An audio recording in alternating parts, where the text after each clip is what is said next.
All right, buckle up, folks, because we're diving headfirst into the glorious dumpster fire that is Chicago's latest financial faceplant. Yep, Chicago Public Schools, that shining beacon of education excellence. Yeah, it's officially staring down a $734 million budget deficit. My name is Sirius. This is Unfluenced. Liberal policies never work, but they just keep doubling down. Let's get into it. Chicago. That's right. They're so broke, they might start asking the kids to bring their own desks to school. And in true Chicago fashion, they're handling this crisis with all of the grace of a toddler throwing a tantrum in a candy store. Layoffs? Oh, you bet. 1,458 employees are getting the boot, including 432 teachers and 677 special education classroom assistants. Because nothing screams, "We care about education," like slashing the jobs of the people who actually teach the kids. Am I right? Now let's set the scene. Chicago, the windy city where the taxes are sky high, the education results are scraping the bottom of the barrel, and the city's budget is apparently being managed by a team of caffeinated squirrels with no concept for math. You've got residents paying through the nose property taxes that make you wonder if they're funding a school or a small country's military. And what do they get for it? Schools where only 2 in 10 kids can read at grade level, and 1 in 10 can handle basic math. That's not an education system. That's a statistical cry for help. But wait, it gets better. Some folks on the interwebs are pointing fingers at the recent influx of illegal migrants. They're soaking up resources like a sponge in a kiddie pool. Apparently, these newcomers are demanding food, medical care, housing, clothing, and education. The nerve. How dare people expect everything for free in a city that's already stretched thinner than a dollar store yoga mat? According to the outrage machine, Chicago's gone all in on playing Santa Claus to migrants. And now the bill has come due. The schools are bankrupt, the teachers are unemployed, and the kids, well, they're just collateral damage in this grand socialist experiment gone wrong. Let's dig into the details, shall we? Chicago has got a $734 million hole in its budget. And it's not because they splurged on gold-plated chalkboards or they hired Elon Musk to teach physics. Nope.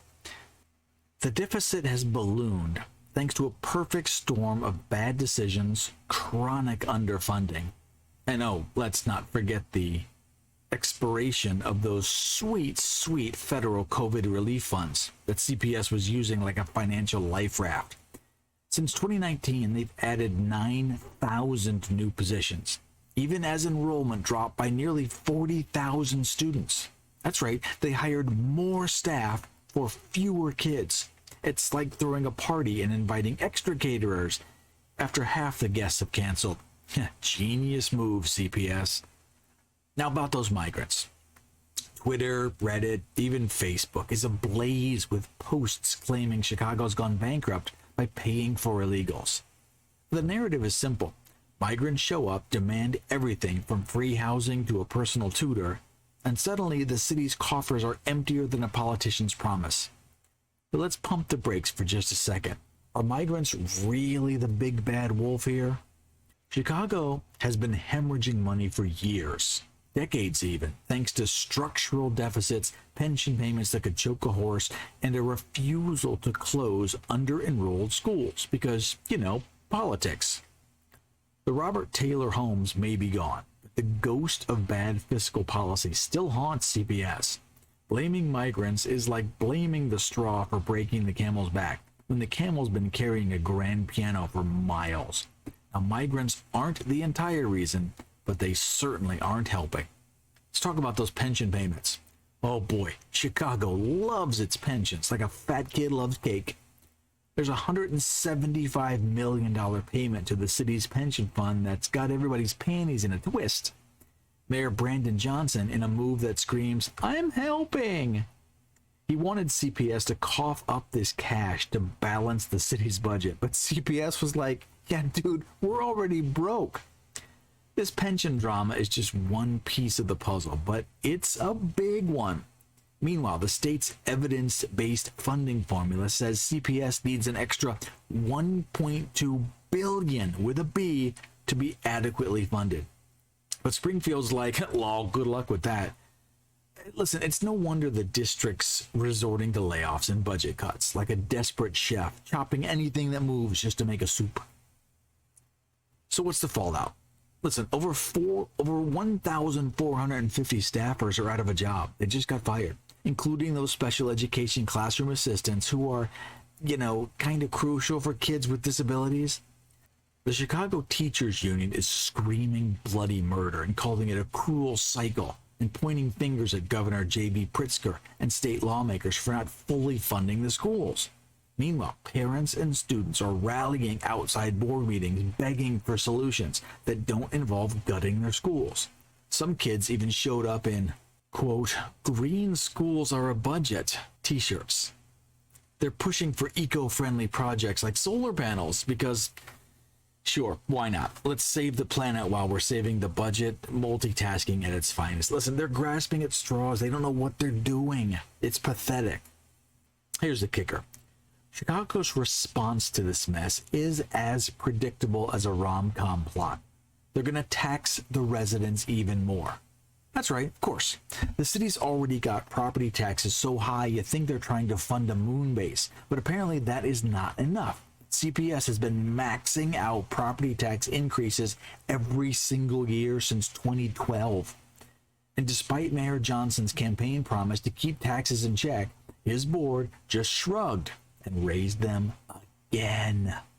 Because why fix the underlying problem when you can just squeeze the taxpayers until they pop like a cheap balloon? And what do the residents get for these sky-high taxes? An education system where math and reading proficiency is so low, it's practically a national embarrassment. Since 2012, CPS spending from state and local sources has nearly doubled. But student proficiency in math is down 78%. Reading is down 63%. Enrollment has dropped by 20%. That's 80,000 fewer kids. But somehow, the district thought it was a great idea to keep hiring. It's like they looked at the sinking ship and said, quick, let's add more deck chairs. Now, most of these new jobs are unqualified DEI hires. They're just to make the unemployment numbers look good. They're charity jobs for people that are so unqualified the DMV won't even hire them. Now let's address the elephant in the room, the socialism failure angle. Some folks on Twitter are waving the Margaret Thatcher quote like a battle flag.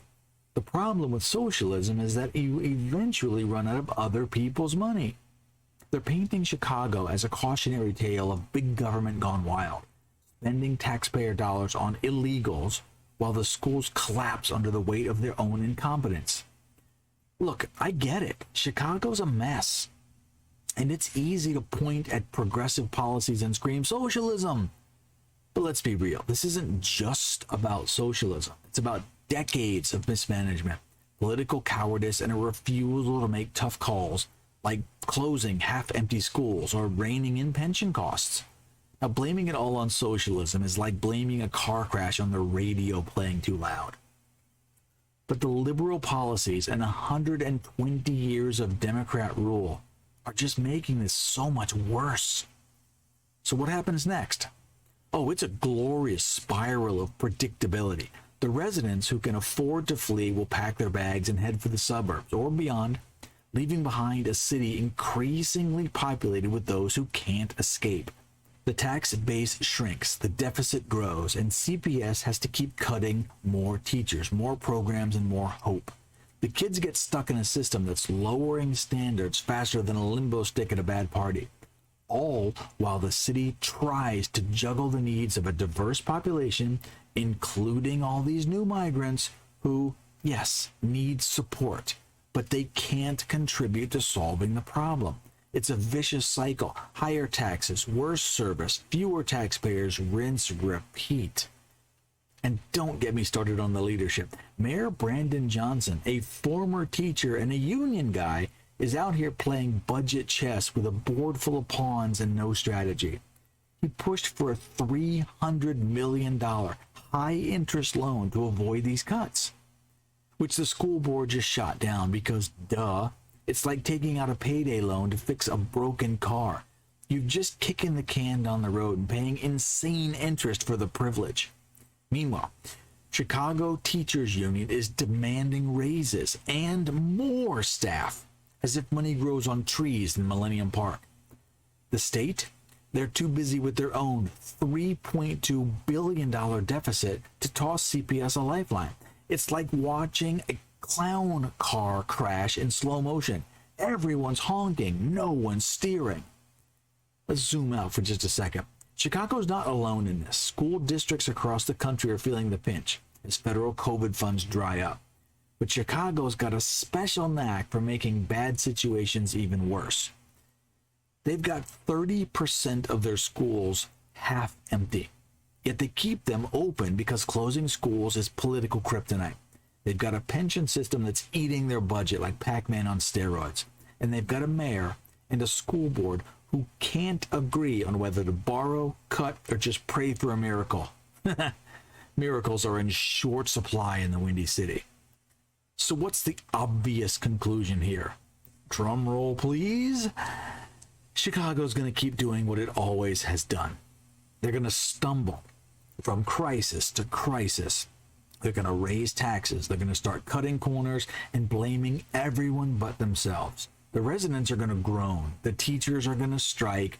And the kids will keep getting the short end of the stick. Migrants?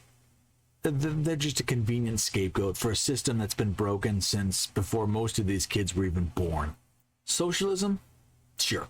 You can call it that if it makes you feel better. But this is less about ideology and more about a city that's allergic to accountability. The real cherry on top? They'll keep trying the same tired playbook. Tax more, spend more, achieve less. Because that's the Chicago way. And when it all crashes down again, they'll just shrug and say, at least we're not Detroit. Yet. So there you have it, folks. Chicago Public Schools, where the budget is a black hole. The taxes are a nightmare, and the kids are just along for the ride. Grab your popcorn, because this train wreck is far from over. And if you're still here, hit that like button, subscribe. Tell me in the comments, is Chicago's education system salvageable, or is it just time to burn it all down and start over? I got more stories coming, so I'll see you soon.